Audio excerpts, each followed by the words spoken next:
So today I'm starting on phase 1 of my climbing situation. So like many people, I haven't climbed since the pandemic started in March, and it is now November. So it's been a really long time. And when the gyms closed, I was living in Boston in an apartment, so there was no way for me to get to build a woodie in my house just to make do like I know a lot of folks have done.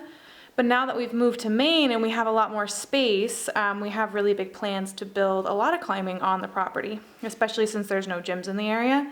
And so today's going to be the first step of that. Now, eventually we're going to turn this whole upstairs of the barn into a climbing gym, which, as you can tell, it's pitched. It's a really big loft. It will give us tons of climbing space, and we're really excited for that. But we're probably not going to be able to start building that part of it for at least another 6 months or more, just because we have to do a lot of other work in here to make it 4 seasons and also to shore up the floor.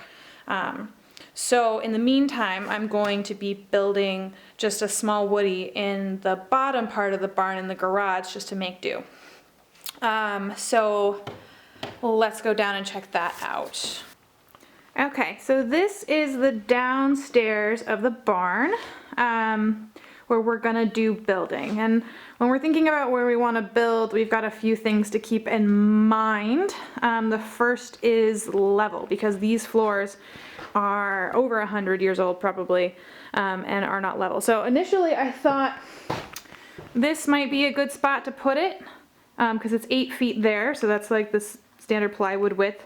But you can kind of tell, but this floor is really wonky, a kind of probably a couple inch differential, which would be a really big challenge. The other issue is that these support beams run this way, which means that I would be losing a few inches in my build in terms of wall length, because I could only go as high as these beams here.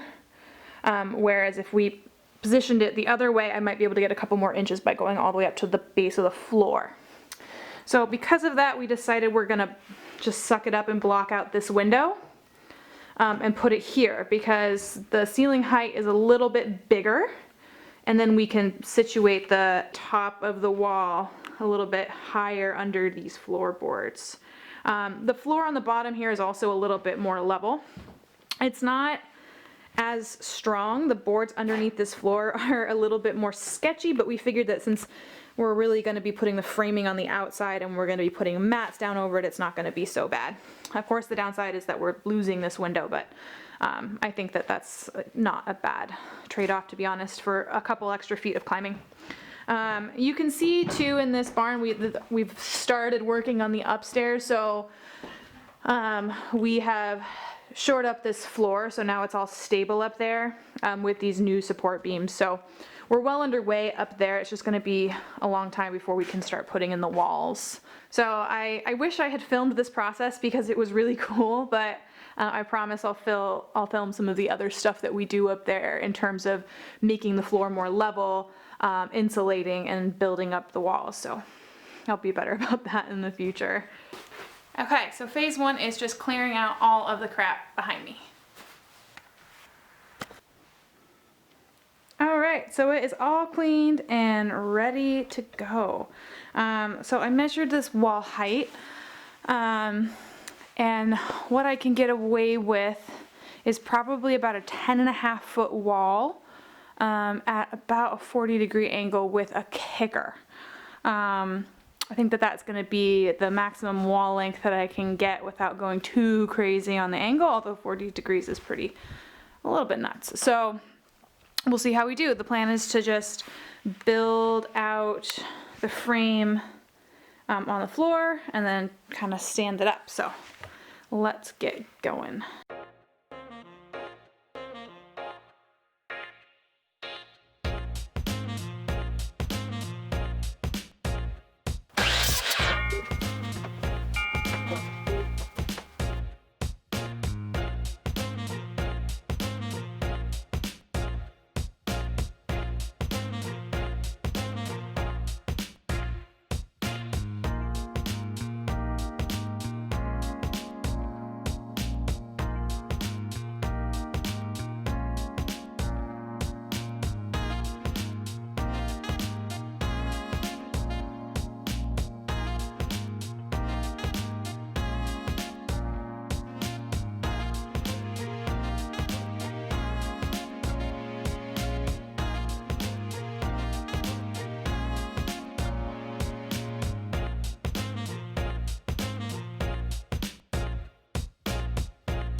so I have the first section done. So I created these braces in between, and what I'm doing is I'm just working from one side to the other, putting in the braces as I'm securing.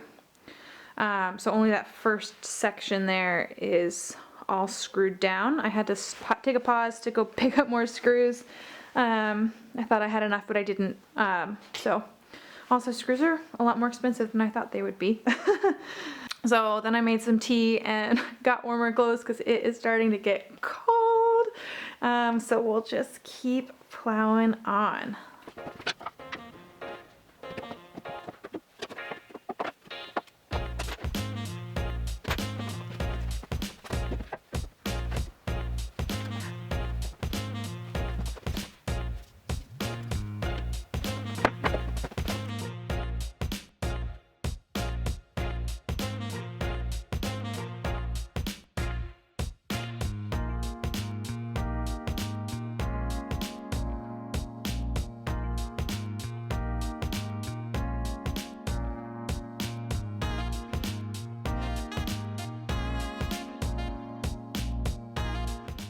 Okay, so it is day 2. I've done a few things since the last time that I filmed. So I did mark out a lot of where I'm putting T-nuts, and I started drilling those and putting some of the T-nuts in place, but I haven't finished yet. In terms of placement, there's a lot of different schemes that I saw, but I didn't order quite enough to do a really intensive set pattern. Some of the 2 things that I've seen are common are doing a grid, which is really nice if you're using it for training so that you can have symmetrical sets. So you can work moves on both sides of your body, which is really helpful. And the other one is just doing it random, which lets you be a bit more creative. So I decided that since I only ordered 200 T-nuts, because I did my math a little wrong, I'm going to do a combination of both. So I'm setting up a grid pattern, and then I'm going to put random T-nuts around that so I can have the flexibility on both ends. So I'm starting with just the grid pattern, and then I'm seeing how far I get and how many T-nuts I have left after that, because I don't particularly want to order more, at least for now. I might put extra ones in later once the wall's up. One of the biggest challenges that I've had is trying to work around the cross beams. So it's easy to just do math around, you know, these vertical beams here, but trying to figure out spacing for these guys, especially since they're, you know, staggered a little bit, has definitely been the biggest challenge that I've had. So some of them are really evenly spaced and some of them really aren't. So you just do what you can. I figure it'll be fun either way. In terms of gear, I got these 100 T-nut sets from Matolius. I didn't have to go for a climbing brand for sure, but they were the ones I could find that would ship the quickest, since I didn't really anticipate having to order them. I thought I could just pick them up at a hardware store, but when I went to multiple hardware stores, they only had T-nuts in like individual or sets of 2, and I was not about to buy 200 little individual packages because that's ridiculous. So I got the Matolius ones.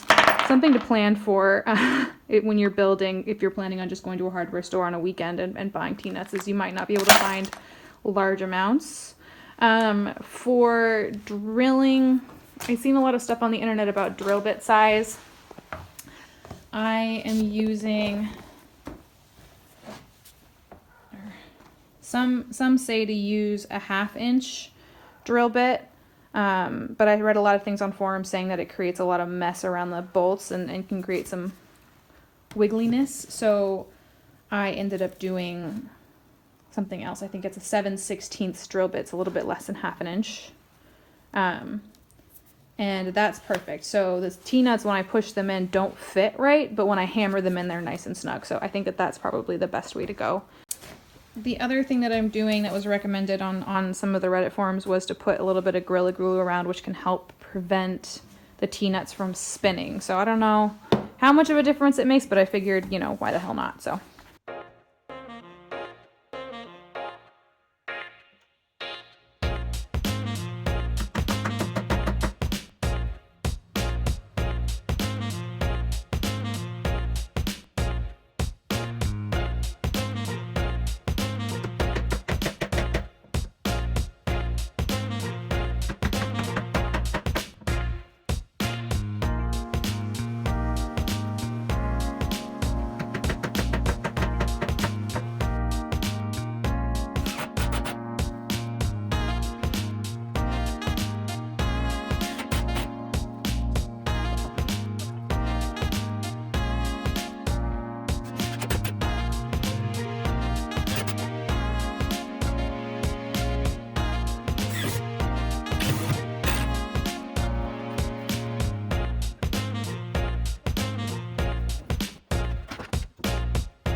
so here it is, all finished in all its glory. We put a couple of routes up, mostly just big jugs because since I haven't climbed in 8 months, I am not strong enough for more than jugs, but we'll work up to it. I've got some of my outdoor stuff hanging there. We've got an extra light here for in the dark.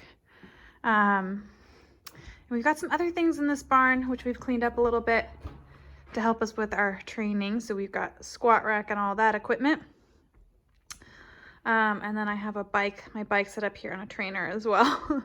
Just trying to gain some strength while we're out here and stay warm. Because it is, I don't know if you can see out the window, it is snowy and cold and this barn is not heated. So when it is, you know, 20 degrees outside, it is 20 degrees in here.